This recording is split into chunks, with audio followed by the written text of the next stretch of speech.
The night was cold, the wind howling through the empty train station. A distant rumble echoed in the silence. A train was coming. But on the tracks, something small and fragile lay unmoving.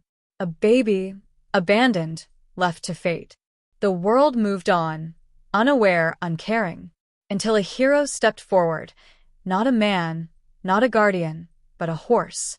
And in that moment, destiny was rewritten in the most unbelievable way. The night was colder than usual, and the wind carried a sense of unease through the quiet fields. The moon hung low in the sky, casting a pale glow over the world, illuminating the lonely train tracks stretching into the distance. The rhythmic hum of an approaching train echoed faintly in the night, growing louder with each passing second. But the most haunting sound of all wasn't the train. It was a cry. Soft. Helpless. Almost drowned out by the wind. On a quiet farm not far from the tracks, a large chestnut horse stood alert in his stable, ears pricked forward, nostrils flaring. He had heard it. A sound so faint, so fragile, that no one else would have noticed. But he did. He shifted uneasily, pacing back and forth inside his stall, his powerful muscles twitching under his coat. Something was wrong. He could feel it deep in his bones, in the way the wind carried that distant cry. Again it came, weak, desperate. He stepped forward, pressing his large head against the stable door. It was latched shut, as it always was at night, but tonight he couldn't stay inside. His instinct screamed at him to move. He shoved his weight against the wooden door. It groaned but didn't give. He tried again, hooves scraping against the ground, muscles tensing with the effort. The latch held firm. Another cry. This time, he heard something else, a distant rumble. A warning. The train. It was coming. With one final, determined effort, he reared up, slamming his hooves against the door. The old wooden latch cracked under the force, the door swinging open with a sharp creak. He didn't hesitate. He bolted out into the night, the cold wind cutting against his coat as he ran toward the sound. His powerful legs carried him swiftly across the open fields, his heart pounding in his chest. The train tracks came into view, stretching like silver lines through the darkness. And then, under the dim moonlight, he saw it. A tiny bundle lying motionless on the rails. His breath caught. The baby. The train's headlights were visible in the distance now, an ominous glow against the night sky. It was getting closer, too close. The horse pushed himself harder, hooves thundering against the earth, breath coming in sharp, fast bursts. The wind roared in his ears, but he didn't slow. He couldn't. The steel tracks were only a few strides away now. The train's whistle screamed, splitting the night air. The baby let out another faint cry, barely audible over the approaching disaster. The horse didn't stop. He lunged forward, reaching the tracks just as the train's lights fully illuminated the scene. Without hesitation, he lowered his head, grasping the baby's blanket gently between his teeth. And then he moved. A surge of power rippled through his muscles as he leaped off the tracks, heart pounding, breath ragged. The train thundered past just seconds later, its deafening roar filling the night. For a long, terrifying moment, everything was a blur of sound and motion. And then, silence. The horse stood just beyond the rails, his breath heavy, his chest rising and falling. The baby was still in his grasp, small and fragile, but safe. A soft whimper broke the quiet. Gently, he placed the child onto the cool grass, his large, dark eyes watching it with an almost human concern. He nudged the baby softly with his nose, making sure it was unharmed. It stirred, tiny fingers curling around the edge of the blanket. Another small cry, this one stronger. Alive. A sound echoed in the distance, voices. The horse lifted his head, ears twitching. Someone was coming. The sound of hurried footsteps grew closer, and within moments, two figures appeared, their breath visible in the cold night air. A man and a woman, their faces filled with panic and disbelief. They stopped abruptly at the sight before them, a lone horse, standing protectively over a baby, just inches from where tragedy should have struck.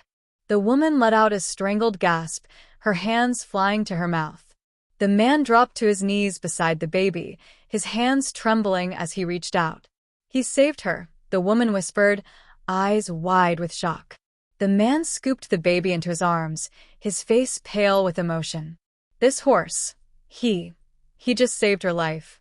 The horse remained still, his deep brown eyes locked onto the baby, as if ensuring that the humans understood the weight of what had just happened. The woman fell to her knees beside the man, tears streaming down her face. Who could do this? Who would leave a child here? The man shook his head, unable to speak. He turned back to the horse, his expression a mixture of awe and gratitude. "We need to tell everyone," he said finally. "The world needs to know what this horse did." The woman nodded, still overwhelmed with emotion. And just like that, the legend of the hero horse was born. The town woke up to a story that no one could believe, a horse saving a baby from an oncoming train. It spread like wildfire, from whispered conversations in diners to headlines in the local newspaper. By midday, crowds had gathered at the farm, wanting to catch a glimpse of the hero horse. But for the horse, nothing had changed. He stood in his stable, munching on hay, oblivious to the murmurs and pointing fingers from the people gathered outside. He had done what he felt was right. There was no need for recognition. The baby, now safely in the care of the authorities, had survived without a single scratch. The doctors called it a miracle. But those who had witnessed the event firsthand knew better. It wasn't just luck. It was a moment of pure instinct, bravery, and fate. That afternoon, the town sheriff, Tom Spencer, stood on the porch of the farmhouse, his weathered hands gripping the railing as he spoke to the farm's owner, Eli Carter. "I've been in this town for 30 years, Tom said, shaking his head, "and I've never heard of anything like this." Eli, a man in his late 50s, took off his hat and scratched his head. "Neither have I," he admitted. "But if there's one thing I know about Thunder, he's always been different." Thunder. That was the horse's name. He wasn't just any horse. He had been orphaned as a foal, raised right here on Eli's farm. From the beginning, he had been special, smart, strong, and oddly protective. "Sheriff, I'll be honest," Eli continued. "I ain't surprised he did what he did. He's always had a sense for trouble before it happens. He's saved some of my cattle before, kept my granddaughter from falling into the creek last spring. But this is something else." The sheriff let out a low whistle. "The whole town's talking about him. Some folks are calling it a miracle. Others think it's just plain impossible." Eli glanced toward the stable, where Thunder stood calm and unmoved by the attention. "It doesn't matter what people think," he said. "That baby is alive because of him." The sheriff nodded. "That's why I need your help, Eli. We have to figure out how that baby got on those tracks in the first place." As the day went on, the mystery deepened. Who had left the baby on the train tracks? The child had no name, no records, no traceable family. The authorities combed through missing persons reports, but there was nothing. It was as if the baby had appeared out of thin air. Some believed it was abandonment, a desperate parent leaving their child behind. Others feared it was something far worse. But one thing was certain, without Thunder, the baby wouldn't have survived. As night fell over the town, Eli sat outside the stable, watching the sky turn dark. Thunder stood beside him, his large eyes reflecting the faint glow of the barn lights. "You knew, didn't you?" Eli muttered, running a hand over the horse's mane. "You heard that baby cry when no one else did. And you ran, faster than I've ever seen you run." Thunder let out a soft snort, as if answering. Eli sighed. "I don't know what happens next, boy. But I do know one thing, you saved that baby for a reason. And I'm gonna make sure we find out why." Inside the sheriff's office, Tom was already working late, shuffling through stacks of reports and files. He wasn't a man who believed in fairy tales, but something about this case felt different. A horse had heard what no one else had. A horse had saved a life that was never meant to be saved. And now, the town would never be the same. The next morning, the town gathered at the train tracks, where it had all happened. Reporters from neighboring cities had arrived, cameras flashing, microphones pointed at Eli and Thunder. One journalist asked, "Mr. Carter, Do you think Thunder knew exactly what he was doing? Eli looked down at his horse, a slow smile forming. I think Thunder knew better than any of us. The sheriff stood beside him, tipping his hat to the cameras. And now, he said, we're going to find out who left that baby here and why. The crowd murmured, because for all the shock and awe of the moment, there was one undeniable truth. Someone had left that baby there on purpose. And whoever it was, they had never expected Thunder to intervene. The town was still buzzing with disbelief. News of Thunder's heroic act had spread far beyond their small community, making headlines in newspapers and broadcasts in nearby cities. The hero horse that defied fate, some called it. Others labeled it a miracle on the tracks. But underneath all the attention and admiration, one chilling fact remained. The baby had been left there on purpose. Sheriff Tom Spencer sat at his desk, rubbing his temples as he reviewed the case files yet again. No missing child reports. No abandoned infant cases. No one had stepped forward to claim the baby. It didn't make sense. He leaned back in his chair and exhaled sharply. Someone wanted that baby gone, he muttered to himself. A knock at the door pulled him from his thoughts. He looked up to see Eli Carter, Thunder's owner, standing in the doorway, his hat gripped tightly in his hands. You got a minute, Sheriff? Eli asked, stepping inside. Tom nodded. You know I always do. What's on your mind? Eli took a seat across from him, his expression serious. It's about the baby. Tom's brow furrowed. What about it? Eli hesitated before speaking, his voice low. I can't stop thinking about how Thunder knew. That horse heard that baby when no one else did. He broke out of his stable, busted the door clean open, because he knew something was wrong. Tom sighed, running a hand down his face. I know, Eli. And I've got half the town thinking it's some kind of divine intervention. Eli shook his head. You and I both know that horse ain't magic, Sheriff. But he's got instincts, strong ones. And I trust those instincts more than most men I know. Tom sat forward, his elbows resting on his desk. So, what are you saying? Eli looked him dead in the eye. I think Thunder picked up on who left that baby there. I think if we follow him, he might just lead us to some answers. Tom blinked, caught off guard by the suggestion. It was unconventional, downright strange, even. But Eli had a point. If Thunder had been able to sense the baby before anyone else, maybe he could sense something now. Tom tapped his fingers on the desk before finally nodding. All right, Eli. Let's see if your horse has one more miracle in him. That evening, just as the sun was beginning to set, Eli saddled Thunder up and led him toward the tracks, where the baby had been found. Tom followed closely behind, his hand resting on his holster out of habit. Thunder moved slowly at first, sniffing the ground, ears twitching. The horse's deep brown eyes scanned the surroundings, as if searching for something unseen. And then he stopped. His ears perked forward. His nostrils flared. He let out a sharp, snorting breath, stamping his hoof once against the ground. Eli's grip on the reins tightened. He's onto something. Tom stepped closer. What is it, boy? Thunder turned his head sharply, looking toward the thick line of trees bordering the train tracks. Without hesitation, he moved. Eli barely had time to react before Thunder took off, heading straight for the woods. Tom cursed under his breath and hurried after them, his boots crunching against the dry leaves. Thunder weaved through the trees, faster and more determined than Eli had ever seen him before. It was as if he was chasing a scent, following an invisible trail. Then they saw it. A small cabin, tucked away in the dense forest, nearly invisible from the tracks. The windows were dark, the structure barely standing, as if it had been abandoned long ago. Thunder stopped just outside the clearing, his breath heavy, his body tense. Eli swung off his saddle, his heart pounding. Sheriff, I don't like this, he murmured. Tom reached for his gun, his eyes scanning the cabin. Neither do I. Slowly, they approached the door. Tom raised a fist and knocked 3 times. Silence. Then, a sound inside. A rustling. A creak. Someone was in there. Tom exchanged a look with Eli before slowly reaching for the doorknob. The second his fingers touched the handle, the door swung open from the inside.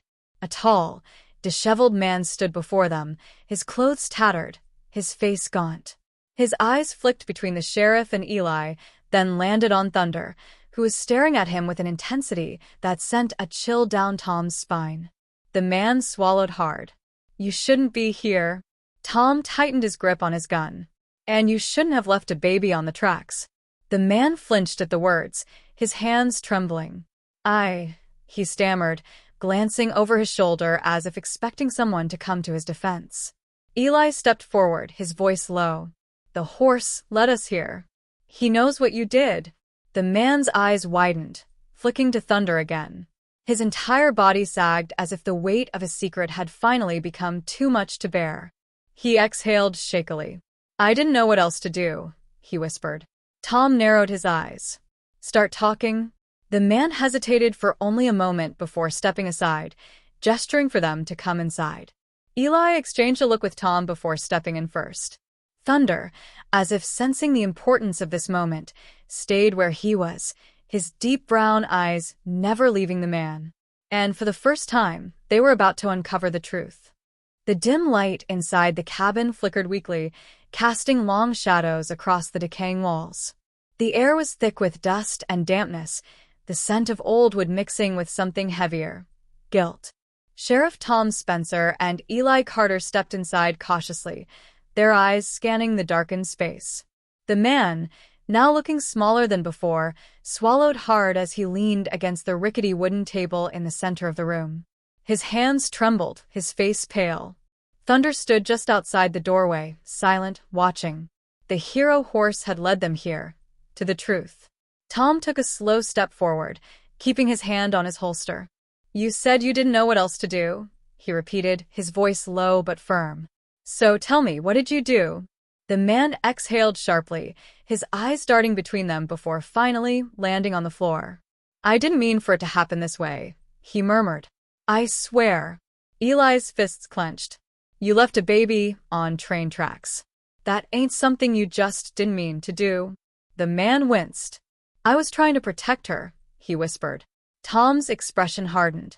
"Protect her," he echoed, skepticism thick in his tone. "From what?" The man hesitated, his Adam's apple bobbing as he swallowed. Then finally he spoke. "She isn't mine. She belongs to my brother." Tom and Eli exchanged a glance. "My brother, The man took a shaky breath. "He's not a good man. He's done things. Bad things. I tried to stay out of it, but when I found out he had a daughter, I knew I had to get her away from him." Eli took a step closer, his voice sharp. "So, instead of taking her somewhere safe, you left her on a train track?" The man shook his head quickly. "I wasn't supposed to leave her there," he said desperately. I panicked. I was running with her, trying to get as far away as I could. I thought I heard someone following me. I thought it was my brother's men." His voice cracked. "I was going to come back for her. I swear it. I just needed to make sure I wasn't being followed." Tom narrowed his eyes. "And then what?" The man clenched his jaw. "Then I heard the train whistle." Eli's stomach twisted at the thought. A helpless baby left on the tracks, moments from disaster. If it hadn't been for Thunder. "You should have gone to the police," Tom said, his voice low, controlled. The man let out a bitter laugh. "And tell them what? That my brother is dangerous? That I stole his child and had no way to prove she'd be safer with me? No one would have believed me." Tom's gaze didn't waver. "And now," the man sighed heavily. "Now I know I can't fix what I've done. But I need to make sure she never goes back to him." Silence settled over the room, thick and heavy. Finally, Eli spoke. "Where's your brother now?" The man hesitated. "Looking for her. And if he finds out she's alive, he won't stop." Tom's jaw tightened. "Then we make sure he never does." By the time they returned to town, the sheriff's office was already buzzing with reporters, officials, and townsfolk. The hero horse story had turned into something even bigger. Thunder stood proudly beside Eli as a news crew set up their cameras, eager to capture the legend. But inside the sheriff's office, the mood was far from celebratory. The baby, safe and warm in a small cot, slept soundly while Sheriff Tom and his deputies gathered around a map, listening to the man's story. His brother, Jacob Finch, had been running illegal operations across state lines for years, trafficking, fraud, and worse. The authorities had been after him, but he always slipped through the cracks. Now they had something bigger. A child. A reason to bring him down. Tom exhaled sharply, rubbing his chin. We don't just have a baby to protect. We have to make sure Finch never gets near her again. Eli nodded, glancing at Thunder outside the window. She already has a guardian, he said. Tom followed his gaze, a small smile tugging at his lips. Yeah, he murmured. Looks like she does. That evening, as the sun set over the quiet town, Eli stood beside Thunder in the pasture, watching the sky turn shades of gold and crimson. You changed everything, boy, he whispered, patting the horse's strong neck. You heard what none of us did. You ran when no one else could.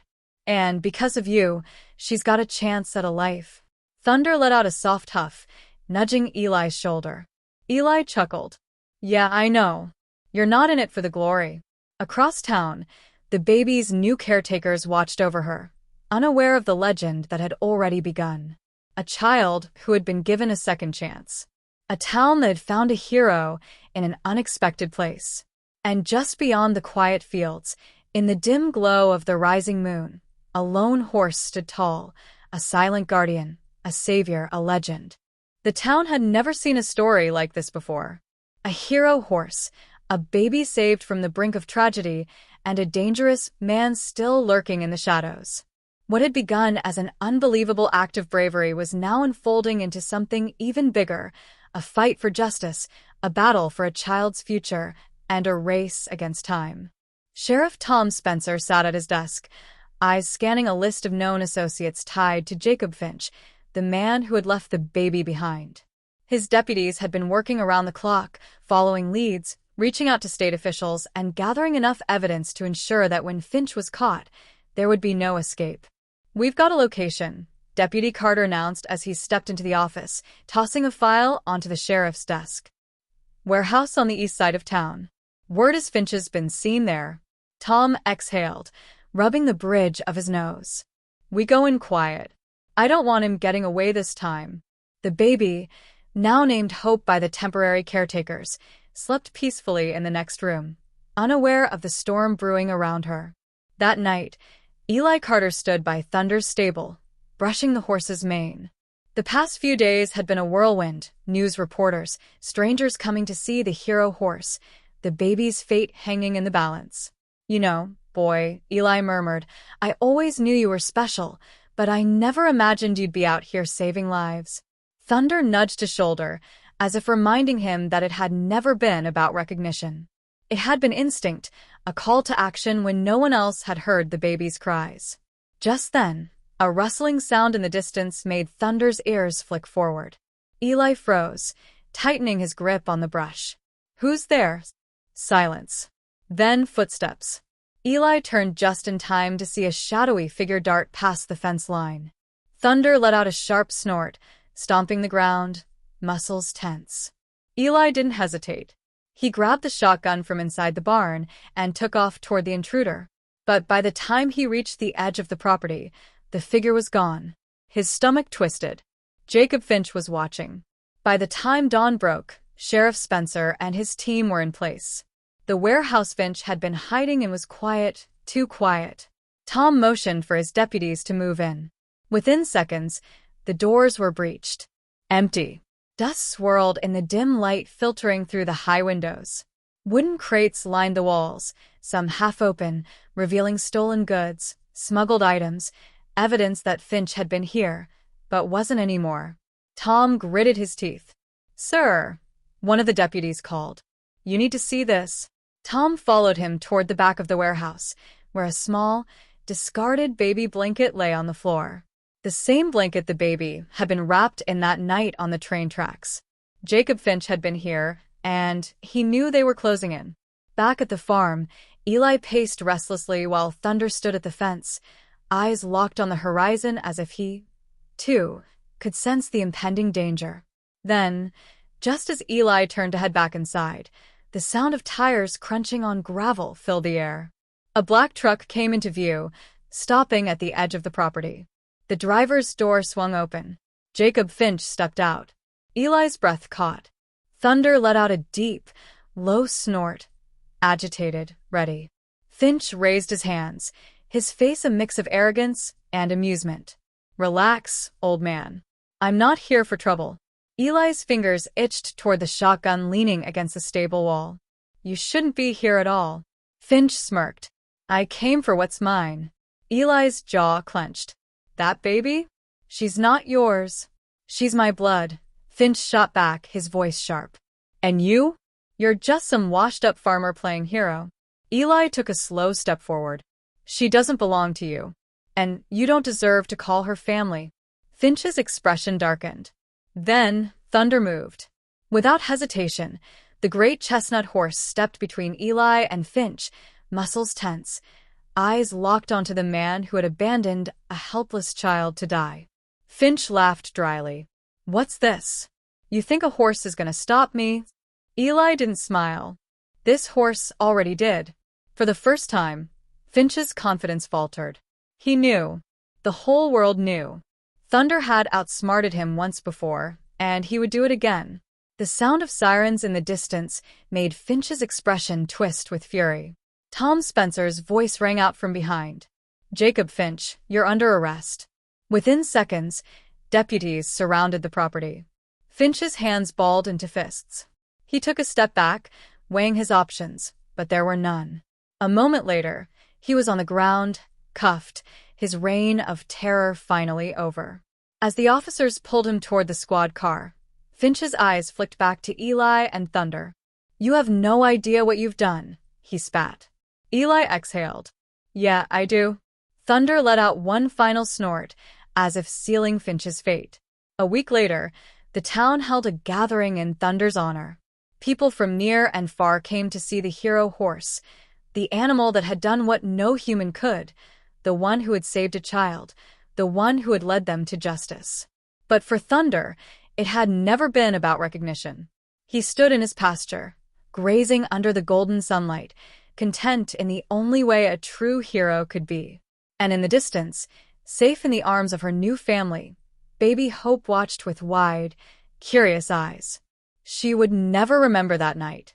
Never remember the fear, the danger, the sound of the train rushing closer. But for the rest of her life, she would grow up knowing the story of the horse that had saved her. Because legends never die. And heroes? Sometimes they walk on four legs.